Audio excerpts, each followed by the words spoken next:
All right, here we go. Today we have Thomas Johnson, a.k.a. Tommy the Clown, who has been a pillar of L.A. for over 30 years. Along with his hip-hop clowns, Tommy pioneered the clowning and krump dance styles, which have been showcased all over the world, including music videos by Madonna, Missy Elliott, and of course, Kendrick Lamar. Tommy the Clown, welcome to Vlad TV. Yes, sir. Glad to be here. Yes, sir. Hey, glad when you guys to be reached on out, that, baby. Hey, man, listen, when you guys reached out, I'm like, absolutely, we got to have Tommy the Clown on here. You know, yes, sir, I even tweeted, I said, I'm about to have a clown on my show next week. Who do you think it is? All types of different answers. A couple people guessed you, though. Oh, really? A couple people guessed you. Wow. You know, but yeah. All right, well, first time here, I want to start at the very beginning. You're not actually born in L.A. I wasn't born in L.A.? Yes. I was actually born in Detroit, Michigan. That's right. That's right. You know. And then you moved to South Central in 1980? I moved to, I don't know the exact date. I got to do the math myself, but I was young in age. I was probably, Around 11 years old? 10, yeah, 10, 11. 11. Mm-hmm. Okay, so what was South Central like in the early 80s? When I got here, we wore the long socks, I moved right in the midst of a drug-infested area, on the east side. It's funny, coming from Detroit, like in a poor environment, got here, watched the guys run to the cars, and then I'm like, wow, my mom was like, you don't want to go out there. And then, when you hang around the area for so long, you become that surrounding. So I got involved, got into the drug area and started making money, and my cousin, he bringing me food, and I was getting treated and getting things like I never did before. So it was like, man, this is exciting. It's like I'm doing better. But then there goes the neighborhood, Right, because by the time you're like 15, 16, that's when the crack era pretty much starts. It was about the age of 15, 16. I think I was going to Dorsey. I ended up dropping out of school. I got arrested and, I ended up doing time and stuff like that. So, yeah. So about that age bracket, 15, 16, we was really heavily into it. And I watched how, the police used to just chase us and used to break into our houses and stuff like that. So it was really crazy, so, yeah. What do you think was the worst situation you got into in that era? I mean, just it's fast money, coming from a poor neighborhood in Detroit, Michigan, coming out here in L.A. and watching the scenery and start getting, start running, even with the drugs. I never used drugs, but I did swallow it. When the police chased me, I used to. So I thank God, I swallowed it. And it used to make my eyes big, and I used to be like, man, we need to be positive, go to church. We need to come together and work together, because it was like a division thing. It was like a competition thing. So whoever out there trying to sell the most drugs. Okay, you ended up doing 5 years in prison? Yes, I ended up going to YA. I went to Y Youth Authority, Ventura, Camp Gonzalez. I was at the County of Los Angeles. So it's like I was there for about total 5 years, just in the system, lost in the system. And then but eventually I went to Ventura. It was like a co-ed situation, and then finally, when I got out last time, it's funny because I got out, I was trying to be positive, working for McDonald's, and then all of a sudden being at the wrong place at the wrong time, and staying with family members that were still into that life. So I violated probation, and then I got caught up like that. Okay, and how much adult prison did you end up doing? As adult prison, I never did adult prison time. It was always youth authority. I think the closest I got to an adult was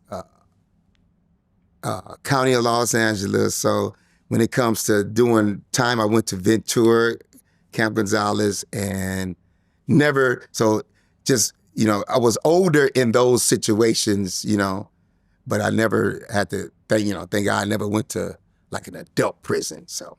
Mm-hmm. Okay, so by 1992, you're about 23 years old. You're working as a typist clerk. Yes, after I got out, I said I got to change. I got to do something.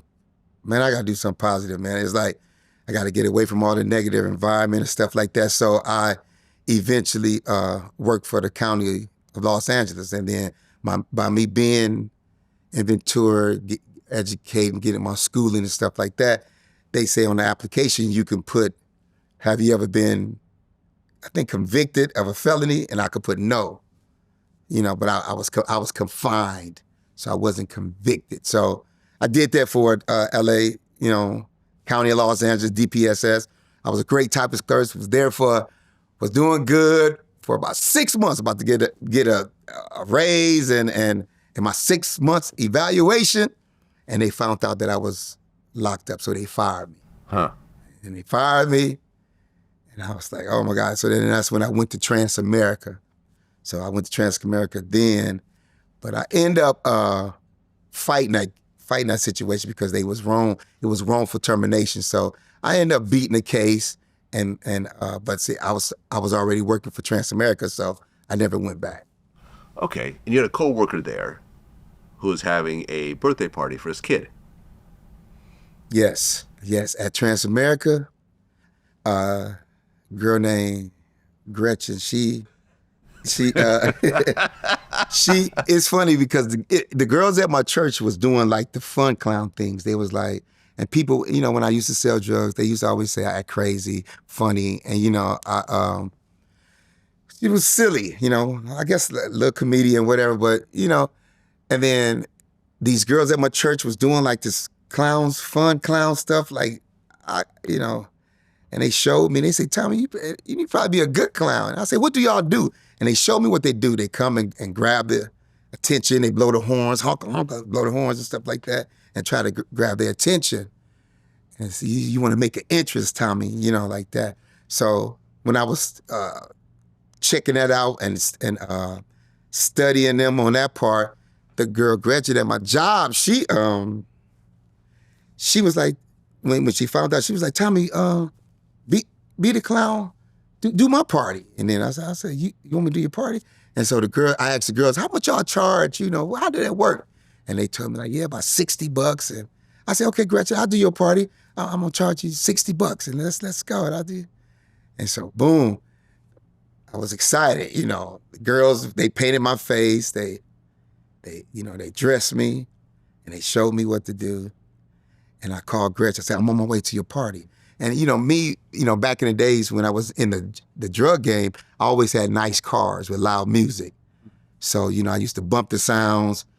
And so I said, I'm gonna make my entrance by pulling up, bumping music, jumping out and just breaking it down, dancing.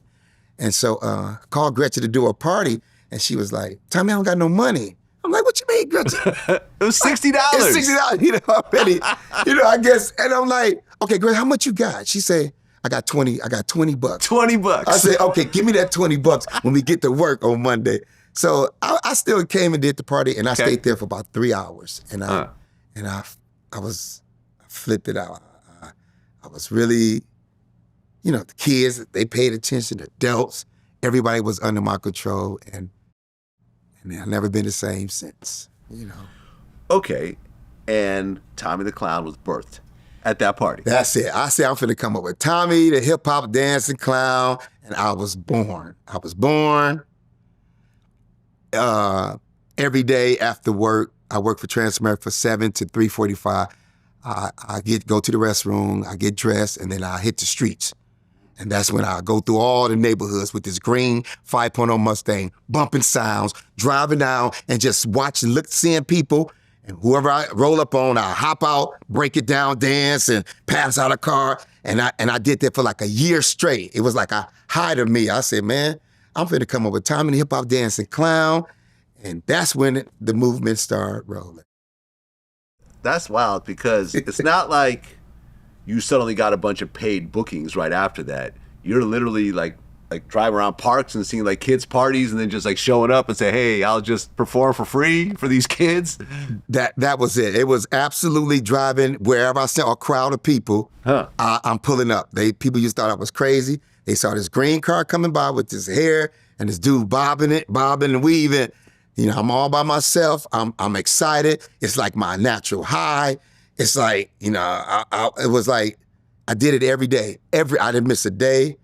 Every day from 7 to 3:45 working, and I'm out of here. I'm hitting the streets until it get dark, you know, and I did that for a whole year straight. And that's passing out cards, and that's when I start getting bookings and stuff like that. The girl that was at my church, she would say her dad was in the King Parade. I didn't know nothing about no King Parade. Now, they said, Tommy, you should, and I did the King Parade. I left work, and I said, okay, you drive, and just bump. And I'm gonna be behind there. I'm gonna be breaking it down and just acting crazy, you know? So she drove and we towed the parade up by myself. I used to wear like big shoes. That's the plastic shoes that I used to run and slide and just break it down. And the crowd used to go wild, crazy. So the energy that they giving me, I'm feeding off of it. And so everything is exciting and crazy, so. Well, we also grew up in an era where clowns were kind of scary, right? You had It, right? Which there's a new series now, right? But that's been going on, I think, since the 80s.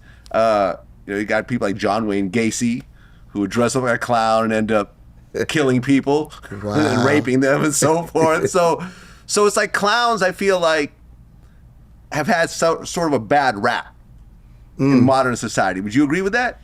Yes, I have experienced kids being scared because parents allow them to watch the movies, the It's, like you say. And so now, you know, me, I wanted to create this colorful enjoyment. This has been my logo. This has been my look. And I wanted to be like, I like how Michael Jackson captivate the audience and was really just entertaining. I said, I want to be like almost like the Michael Jackson of clowns. Like I pull up and roll down the window, and kids, you know, and people just screaming, and it was just crazy because it was something new. And then you do have the ones that could be afraid because they have watched the TV shows. I have never really got into the TV shows of It and all these different clowns.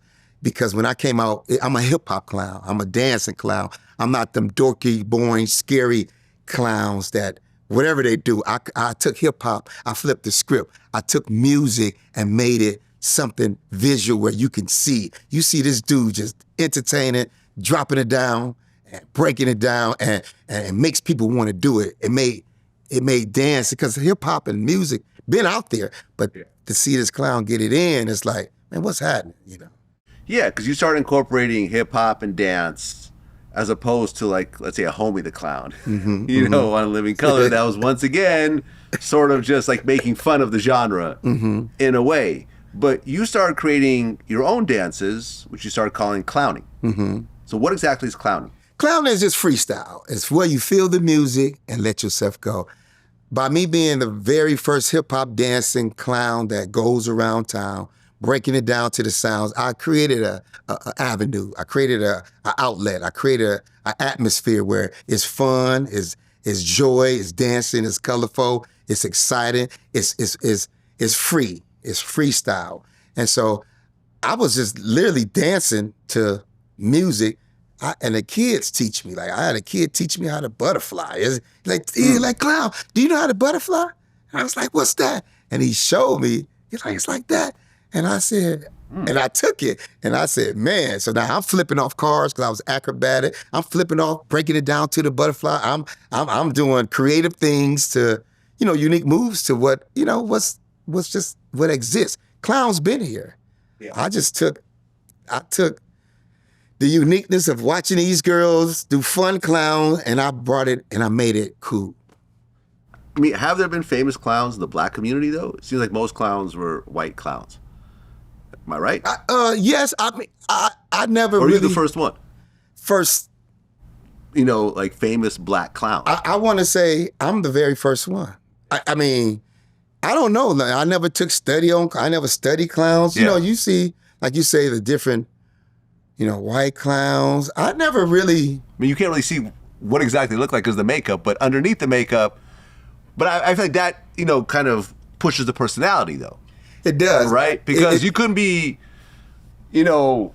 like an old white dude doing hip hop Absolutely. dances. That just doesn't make any sense, right? These girls one time called like, man, you a tight black clown. And I was like, because I used to paint all my neck and everything. I wouldn't let you see how I look.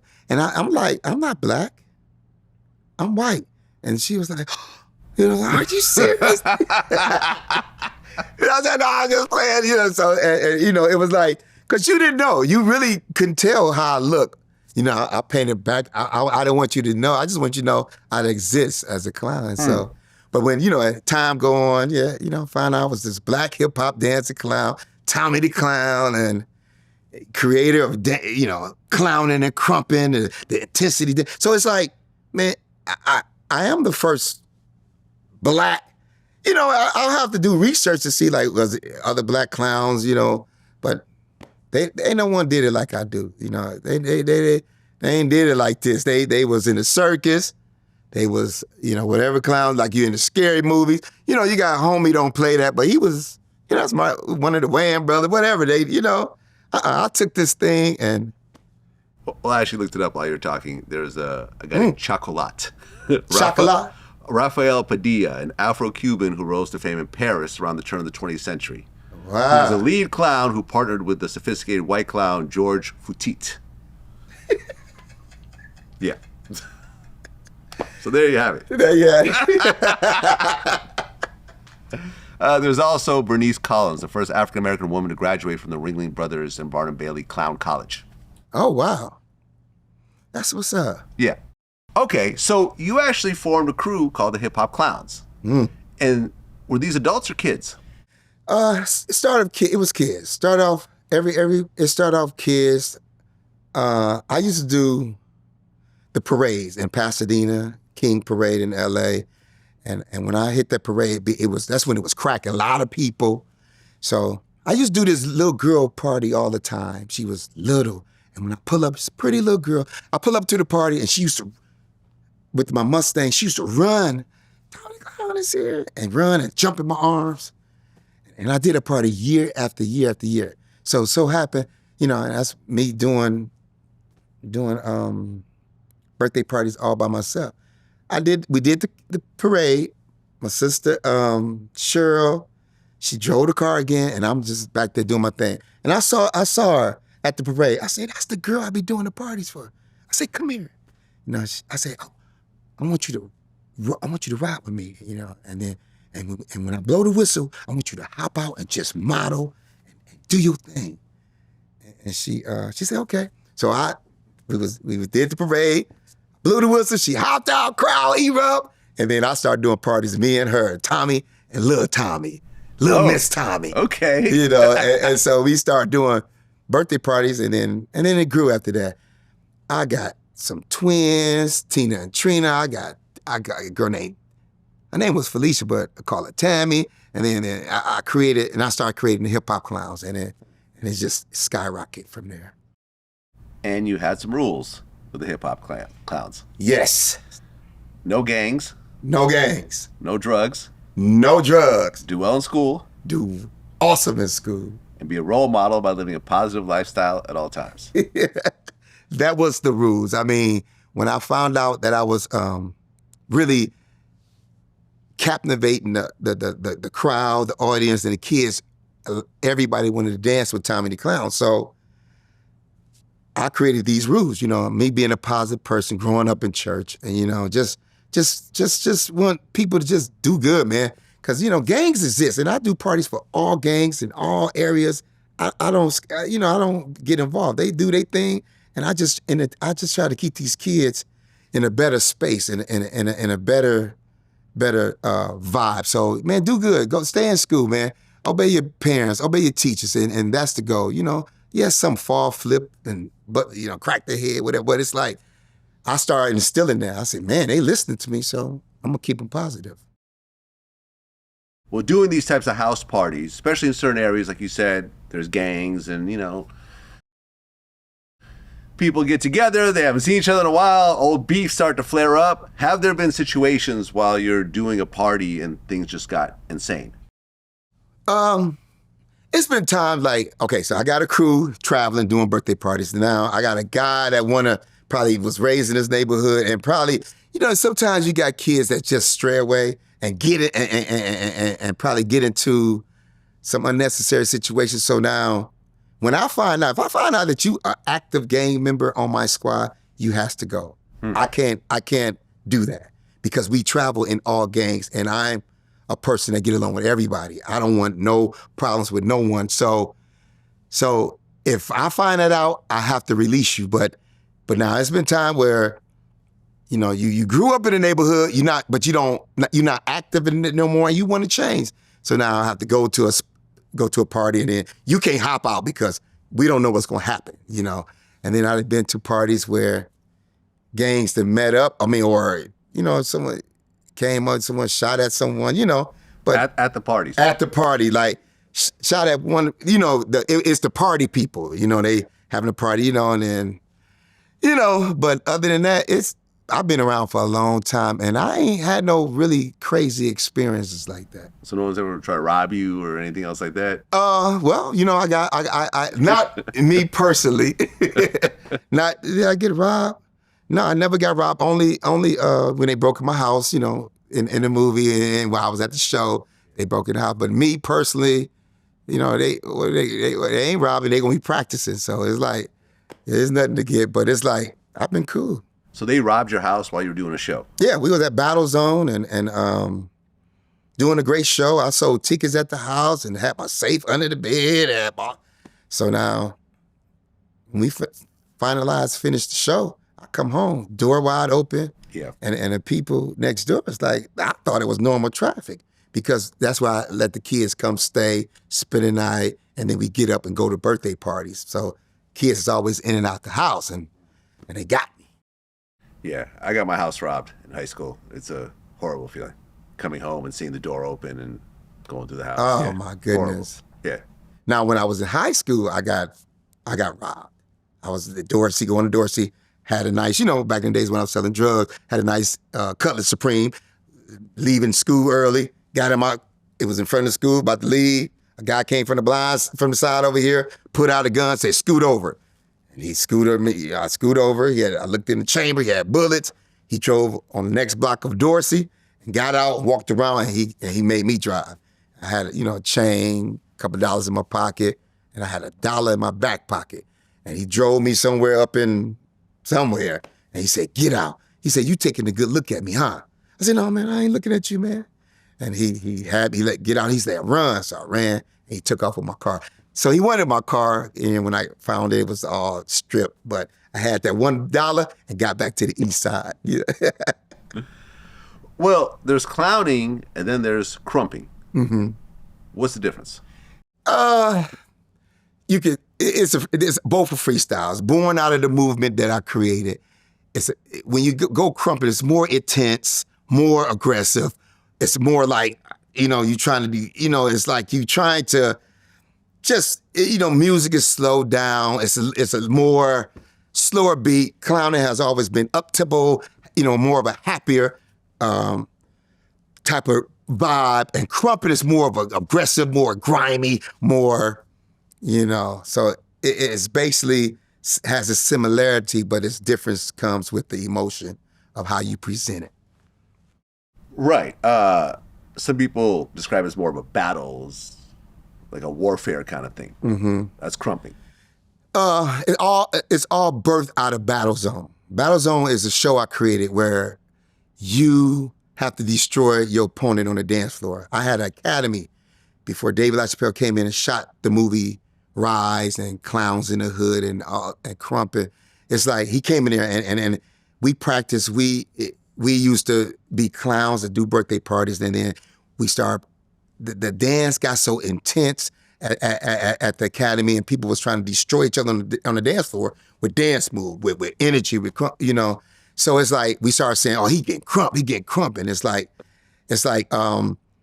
it's come from battling. That's how it has obtained. We start coining because I heard they got crunk, and this is things that I didn't know. Crunking. But that was more Atlanta. Atlanta, yeah. Right. So This is LA. And then we just started saying, we saying, oh, he get crunk. So it's born out of the battle zone, out of intensity, out of trying to, you ain't nothing to me on this dance floor. So it's like, it's born into that. Well, right, because by 2000, there are over 60 clown crews in LA. Yeah. That's when I created the battle zone. And it was so many clown groups that had kids. It was the thing to do. People, I remember kids used to always want to be a part of my crew, and I couldn't accommodate them all. So I say, form your own crews, like come up. And so it's this one crew just clowning that I finally said, man, y'all wanna battle them? They calling us out. And I finally allowed my crew to battle. So we put up on their block. They came out the house. My team came out the trucks, and they started going at it, like just dancing. So I walked to the side. I said, man, we can't judge this. And I went home. I said, I'm finna come up with this. That's when I came up with Battle Zone. It's like clowns from all over. You could just come and let people, you be the judge. And I wrote the script called Battle Zone where they could come and let people vote, because you can't determine who's the best or whatever. And that's when it got wild and crazy. At all crews, I created Battle Zone where you want to come perform, bring your team. How can you make it to the main event? So it became a way of life. Well, right around 2002, David LaChapelle was filming a music video for Christina Aguilera's Dirty. And they used some clowns and krumpers, I guess, as backup dancers. Mm-hmm. And what happens next? Right, in that area, David saw that. Like, what was happening? And he saw that type of stuff. And he found out where it came from. I think him and Macy Gray came to my academy, and he saw it. He saw that we was having a session. He saw the atmosphere, and he said, man, I want to do a documentary on that. So he talked to me, and I got him involved with all the dancers, the whole situation, the whole movement. And then that's when he put together the great piece. That's when he, first he was going to call it, I think, Clowns in the Hood. And then he was going to call it Krump. And then he came up with the film Rise. Right. That came out in 2005. Mm-hmm. What's interesting was that movie inspired me to do my first documentary, Ghost Ride the Whip. Oh, wow. Yeah. Yeah, because, the Bay had their own thing going on. Yes. And just seeing the visuals, now I'm not David LaChapelle, but, I felt I could direct something kind of cool. But seeing that and Rise and kind of the acclaim it got, I said, let me do my own version of it. So I did my first film, Ghost Ride the Whip, which, unlike your film, is still waiting to recoup, according to the film company. I haven't seen any back-end money on it yet, but it was a dope project, and you guys actually inspired me to do that. That's amazing. That's what's up. Wow. Yeah, now Vlad TV later on has become what it's become, but that was my first real film project. Wow, that's what's up, Facts. Man. Okay, so Rise comes out, and now the whole world gets introduced to you. Yes. What changes? Man, David did a great job, with the, no matter what the struggle of us going through, not knowing, and people how, making money and all that type of stuff, the piece was out there, and it hit the world.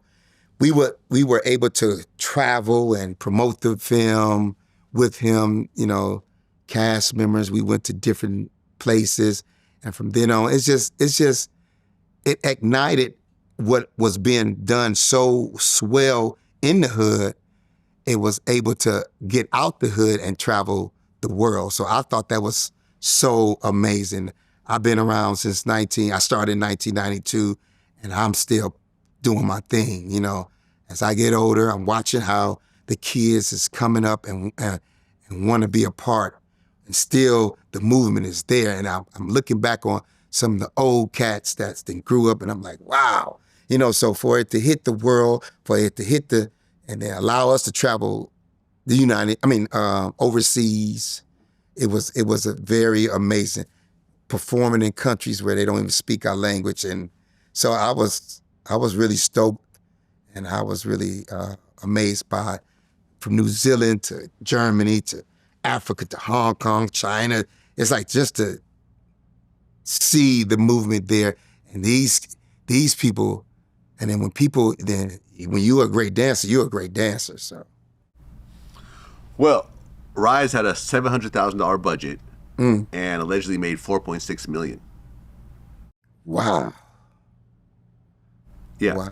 wow. But a few years later, somebody named Crown Towers sued you and David LaChapelle, Yes. claiming that he got cheated out of the profits. He claimed that he put up $30,000 to make the documentary and was promised 25% of the net revenue, but never got anything. Yeah, Do you know who this is? Oh yeah.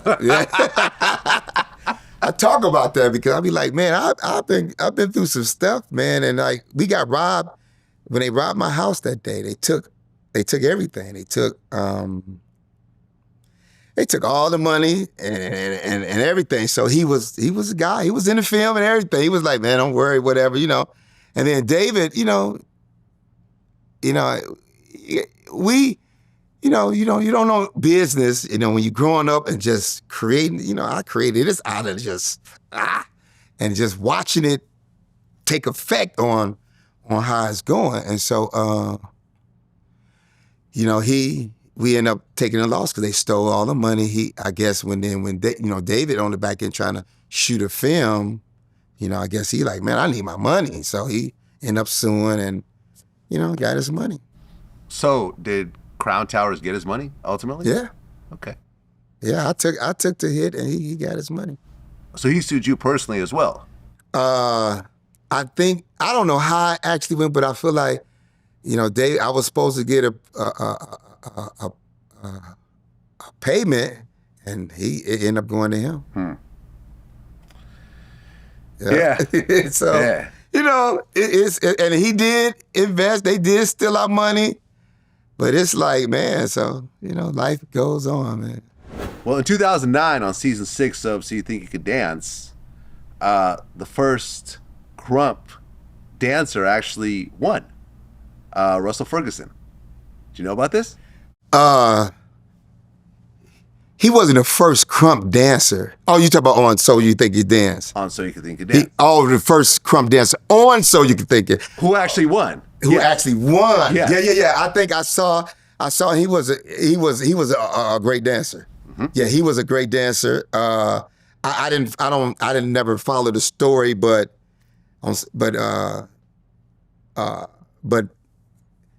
it's amazing because using the talent and bringing that type of energy to a stage where it has never been, and for him to take it and be unique with it and utilize other dance styles, I think it's very amazing. Well, Mother's Day 2018, 15-year-old Lamarian Upchurch, a.k.a. Lil BZ, who was part of your hip-hop clowns, was shot and killed while walking home with his 4 friends. This was someone that was very close to you. Yes. Yeah, Lil BZ. He was one of our youngsters that was, dancing with us. And then, that's why I encourage the kids, being at the wrong place at the wrong time. You go to these parties, you walking home from these parties, and it's just unfortunately being in the neighborhood. It was a devastating situation because a lot of the kids, he had a lot of love for as a dancer, and a lot of the clowns, a lot of the people that was close to him, it really hurted him hard. So it was very, very, very devastated. Well, 2 men and a woman were convicted for the murder. Did you ever follow what happened? No, I never followed what happened. I heard they had the suspects, and you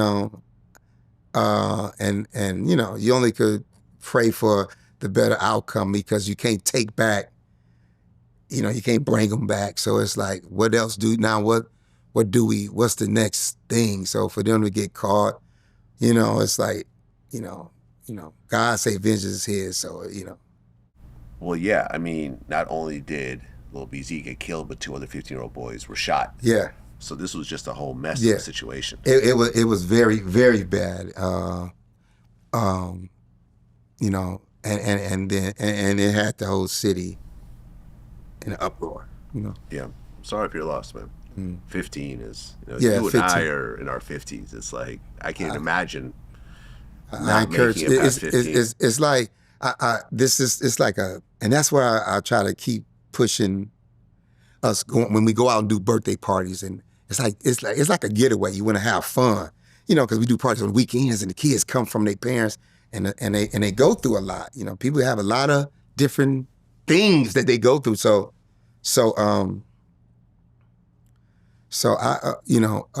encourage them, man. Y'all gotta, when we ain't clowning, y'all gotta stay away from that that bad atmosphere, much as possible.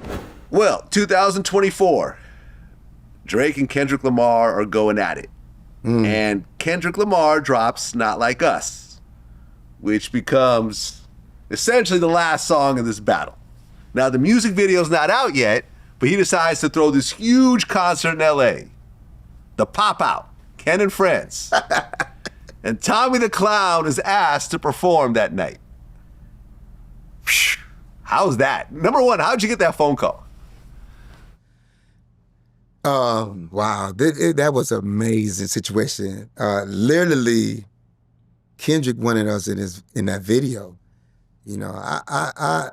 I was definitely shocked to, my kids followed me as being, they follow that stuff. For him we had already was doing this video, and he called us to do the video and bring that energy. So then then we got another phone call for us to do the pop out, and I was like, like we doing our own set, and at the Forum. So I thought it was amazing for him to even, I'm not knowing, like, cause I didn't follow the Kendrick and Drake beef. Like I didn't. I'm a person that I don't know what's had. I just know. Just it's like I didn't follow. But then when my crew, I'm getting older, as they youngster, they know about all that. So they telling me, they said, man, it's like, so I'm like, for him to call us, we gotta, we gonna show up and show out. I have done the Forum, for them to be at the Forum and for DJ, for them to, for Kendrick to allow me to, create this piece. It felt good just to even be a part of the song. I thought the song was, unique. I mean, it was, I take it as, Not Like Us, and it's like, and the song was popping, and we just came and brought the energy on stage at the Forum. Well, people were asking why Vince Staples wasn't at the show, and he actually tweeted. He said, in all honesty, if I knew Tommy the Clown was going to be there, I would have canceled my tour. I've been waiting for my moment since 2002.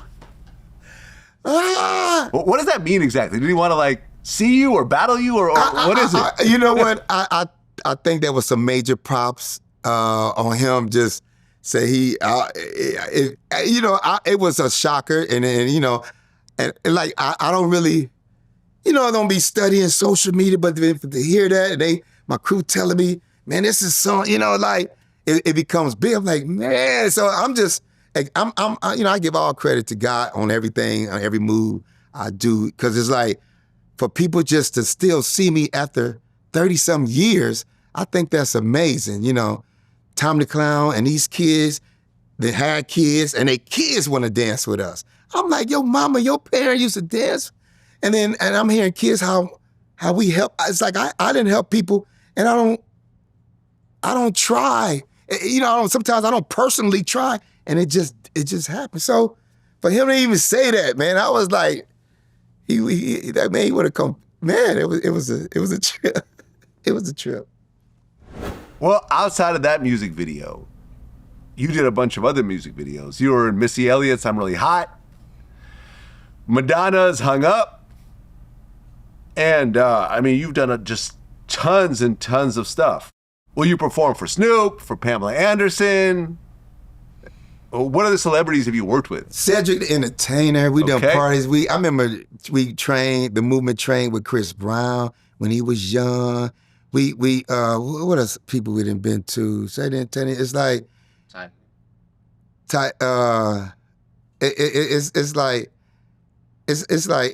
man, I have to ask the crew members. We have done a lot. We done birthday parties for Martin Lawrence. What's his girl name? Gina. It's just like you call me, I'm coming. Huh. You call me, I'm coming to you to entertain. We are a great entertainment for birthday parties, for entertainment. I mean, because you could create all type of stuff, but for you to have us there, we come with energy. I'm bringing a crew. I'm bringing the clowns that's gonna come and I train them and teach them how to make sure you make people happy. People in the back, we mess with everybody. Not just right here. We watch it. I want to go get those people that's in the back to make them feel like, man, I experienced something. So, but Pamela Anderson, he called us to do a party, and it's people I can't think of, but we have been. We've done a lot of Snoop, and got us for many, many times, and his baby party when she was younger, and now babies is having babies. It's like, and it don't stop. So, when people call us, we come, Well, earlier this year, Tight Eyes claimed that he's the only creator of Krump. Do you know what that is? Yes. Tight Eyes, great dancer, been on my crew. For him to say that he the only creator, no. He didn't create. He was part of what we've done. He was on our team. He didn't create nothing. Krump evolved. It's an evolution. It went from clowning and it evolved into krumping. Tight Eyes used to sit in World on Wheels. We like, man, I want to dance with them one day, And he came, he danced, and I put him on platforms and stuff, and then eventually, he's a great dancer. So for him to, it's a lot of great dancers that has to, he was really good at what he do, and his other dancers, but it's how you build your longevity in it. If you go overseas and create the atmosphere and do this and do that, hey, make the best out of it. You don't have to hate on the next man. Do your stuff.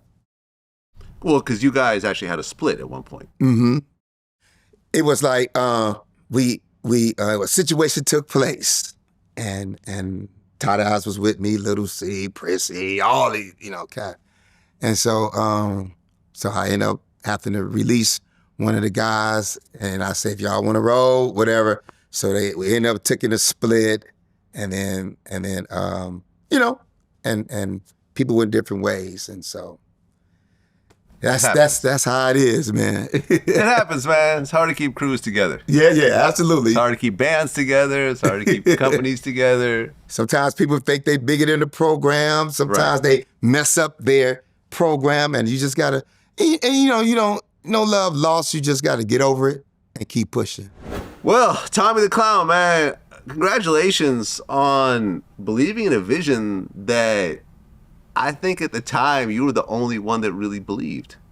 I feel like to really say, hey, listen, I'm going to create a whole new genre, and I'm going to go after work every day and drive around the neighborhood and jump into kids' parties, knowing it might be a little dangerous sometimes to do that because, you got this clown coming over. You don't know who he is. You're in South Central or Watts, and it's like, But the fact that you believed in yourself to the point of actually creating something that's still going on 30 years later, that's been in a big documentary, Kendrick Lamar, the biggest West Coast artist of this era, recognize who you are to put you in the music video and on the show.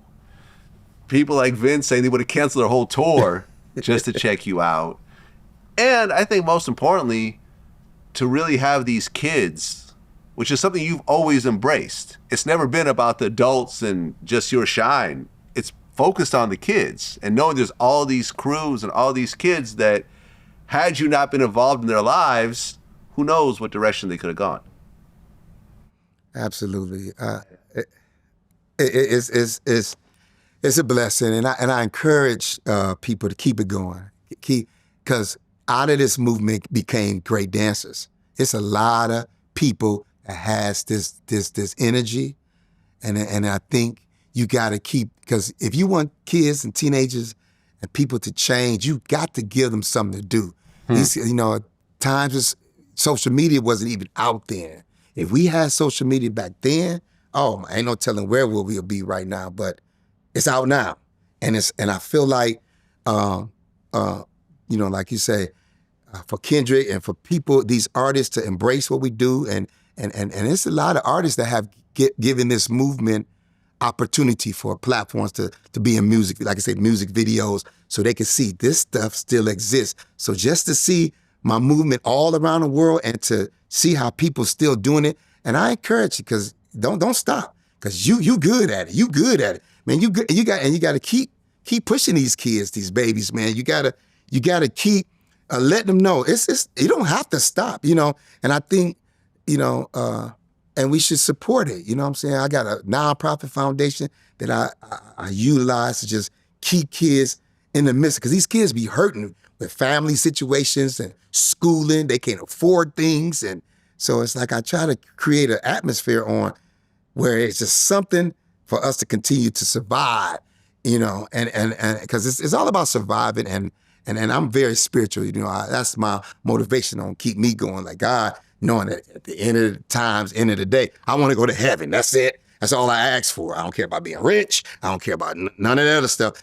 I want to go to heaven. And I feel like in the midst of that, I spread that type of energy with everybody else, all the kids, and I'm watching these kids just continue to grow up. Sometimes they grow up to be whatever, and if they bad, you got to get yourself together, man. But it's like, for the movement continue to be going since 1992, over 30-some years, it's like, and I'm watching it, and we never toured the United States yet. And I want to do that. I want to go to these cities and bring these kids. These kids become popular in the hood.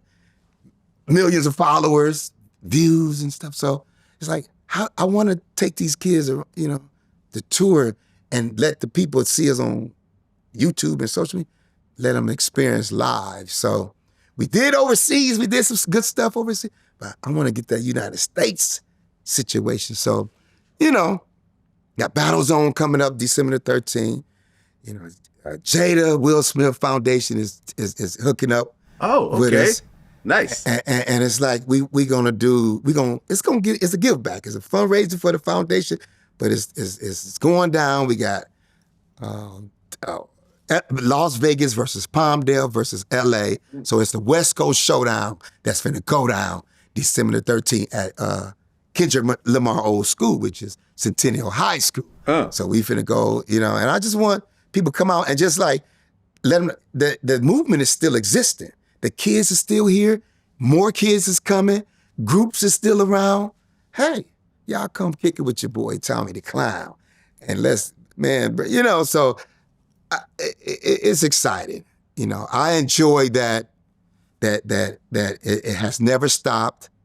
It has its ups and downs, but it never stopped. So, Well, and I just want to say this, because I got introduced to hip hop through breakdancing. Wow. Right? Mm-hmm. And there was a long time when dancing was an integral part of hip hop. If you saw a music video, you had backup dancers. Mm-hmm. Heavy D and the Boys. The Boys were the backup dancers. Like, groups had real choreography in their music videos, like when they would do shows. And at one point, it kind of became too cool to dance. Wow. Rappers didn't want to dance anymore. Am I right? Yes. Am I right? There was an era where it just stopped. Yes. And it never really came back. Right? Yeah. But this is how it actually started. And the fact that you have people like yourself that still push this part of the art form that I think is overlooked a lot. To me, that's special. Wow. That's amazing. It's funny you say that, because even when David did the Rise movie, he had a rapper. It's like he wanted the dancers to go in front the rapper. Like he wanted to. It's like because like you said, and I made it cool. That's where krumping makes it cool for men, boys to get off, to get aggressive. Like and even the girls like when Prissy, she didn't think she could do it. I tell me, I don't think I can do that then. I'm like, yes, you can. Yes, you can. And, you just got to get it. Then when you got it, then now you going with it. And it's like, it's cool to dance. It's like we dress up, we put the makeup, get behind there and bring that energy. I got some members now that's off the chain. And it's like, we don't stop. It's cool, man. Bring that dancing back, man. Let's keep it going, man. I agree. Well, Tommy, man, I don't say this very often, but you're a true original, man. Wow. A true original, and I'm honored to have you on my platform. Wish you all the best. And you got the Battle Zone December 13th, man. Yes, sir. I'm going to try to come by and see it, man. Yes, sir. I have to see it in person. Man. You'll be a great judge if you ain't busy, man. A judge? Yeah, just judge and let your vote count, man. Okay, so, I'm down. I would love it, man. So appreciate you. Yeah. And man, this was awesome. That's what it is, man. Until next time. Yes, Peace. Sir.